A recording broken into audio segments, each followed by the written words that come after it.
হচ্ছে সেই আমলারা আমাদের নার্সিংয়ের অন্তর্ভুক্ত নয়। এখন আমরা চাচ্ছি আমলারা যেন আমাদের নার্সিং প্রফেশন থেকেই আসে, অর্থাৎ আমাদের অভিভাবক আমাদের নার্সরাই হবে, আমরা গ্রহণ করবো না। এবং আমাদের বিজ্ঞানের অর্থাৎ director general of nursing and মিডওয়াইফারির পরিচালক ও মহাপরিচালক অংশ বিএনএমসির রেজিস্ট্রার ও ডেপুটি রেজিস্ট্রার পদগুলোতে আমাদের নার্সিংয়ের প্রশাসনিক সেবা দ্বারা পরিচালনা করতে হবে। নিয়োগগুলি বাস্তবায়ন না করা, অধিদপ্তরের অর্গানোগ্রাম অনুমোদন না দেওয়া, কোনো নিয়ম নীতি অনুসরণ না করে দুর্নীতি বৈধ বাণিজ্য চালিয়ে স্বাস্থ্যসেবা ও স্বাস্থ্য শিক্ষা প্রতিষ্ঠানে কর্মরত নার্সদের জীবন দুর্বিষহ করে চলেছে। আমাদের বিএনএমসি সময়মত পরীক্ষা কার্যক্রম করতে পারছে না, পরিচালনা করতে পারছে না। তারা সেশন জট তৈরি করছে, ফলাফল প্রকাশে মারাত্মক ধীরগতি করছে, সার্টিফিকেট ও আরএন কার্ড প্রদানে দীর্ঘ সূত্রতা করছে।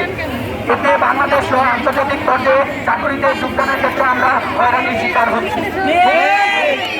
শুধুমাত্র আমলাতান্ত্রিক জটিলতার কারণ দেখিয়ে, অজুহাত দেখিয়ে সচিবরা 2016 সাল থেকেই নার্সদের শোষণ ও নিপীড়ন করে যাচ্ছে। এসব কিছু থেকে মুক্তি পাওয়ার লক্ষ্যে ডিজিএনএমের বর্তমান মহাপরিচালক মাকসুরা নূর নার্সিং পেশাকে নিয়ে কটূক্তি করা আমরা সর্বস্তরের নার্সিং সমাজ তীব্র নিন্দা ও প্রতিবাদ জানাচ্ছি।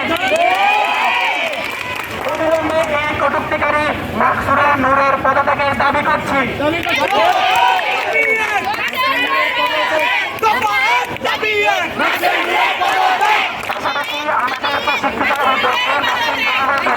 এ সকল পদ যেমন মহাপরিচালক, পরিচালক, রেজিস্ট্রার, ডেপুটি রেজিস্ট্রারের পদগুলো প্রদানের মাধ্যমে নার্সিং অধিদপ্তর ও বিএনএমসিকে নার্সদের হাতে ন্যস্ত করার দাবি জানাচ্ছি।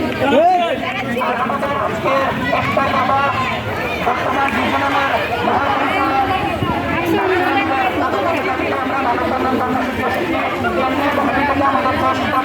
আমরা সরকারি কার্যক্রম চালিয়ে যাব।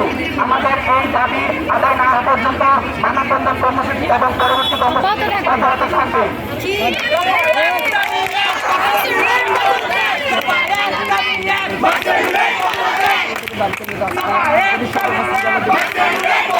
একদম